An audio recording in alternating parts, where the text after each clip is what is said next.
होली में डाल डलवाइला।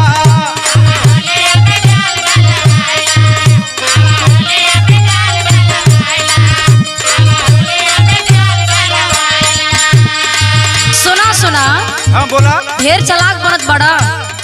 हमके पहिलका बात याद बा तोहार। का याद बा? सुना, परसल का बात देवरू नइखी भुलाए। का भल हो? बताओ तने। मल दिहला गाल हमार बहुते भभाए।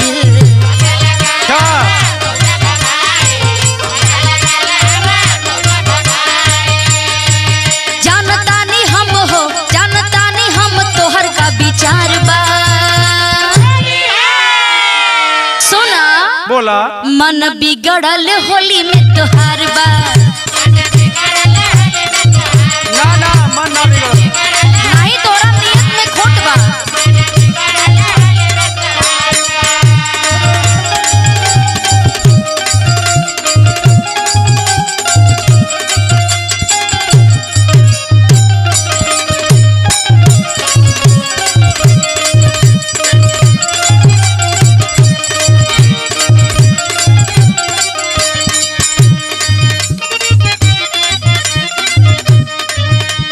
भौजी का हो? देखा साल भर के बाद होली आवेले। अच्छा तनी रंग डलवाला ना। अरे तो रंग खेलला जिसन खेलबा तब ना, बिना मतलब का लगेला मनमानी करे। तू ना थोड़ी से डलवाला। बोला। साल भर पे ए भौजी आवेले होली।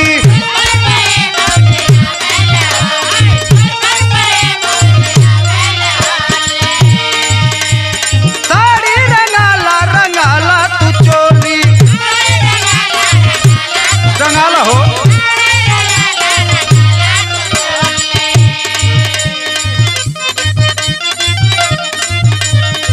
भैया न बाटे घरे केहू न बोली। अच्छा अच्छा, माने मौका का फायदा उठावल चाहत बड़ा। खेला तू होली संगे दिलवा के खोली।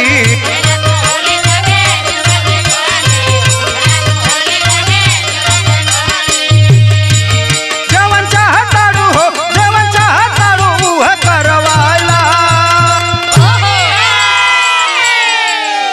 काहे भौजी ना होई? अरे चला बकवास बंद कर।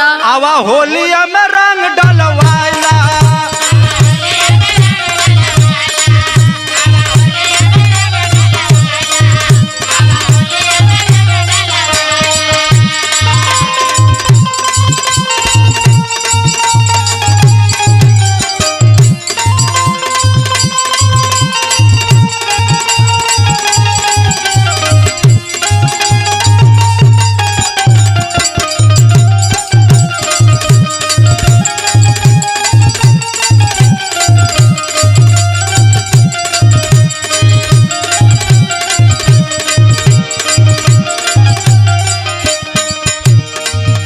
एगो बात ध्यान से सुन ला। बोला। जब रंग खेलही के बाद दूरी से डाल के चल जा। काहे हो? सुना। बोला। दूरे से ए देवर डाली ला रंगवा। ना ना हम पजरे से डालो।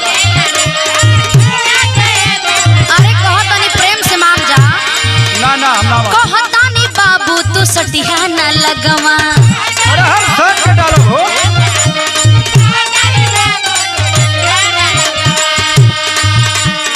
भांग के नशवा में बड़ा नशाइल।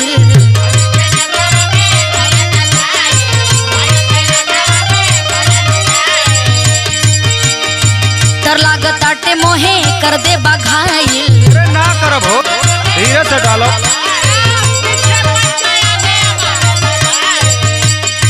रामश्रय आजे सुना हो, रामश्रय आजे सुना बथत मोर कपार बा। सुना। बोला। मन बिगड़ल होली में तोहार बा।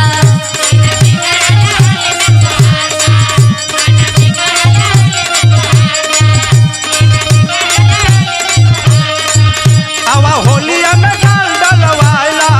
मन बिगड़ल होली में तोहार बा। आवा होली में डाल डलवाइला। मन बिगड़ल होली में तोहार बा। डलवाला भौजी हो।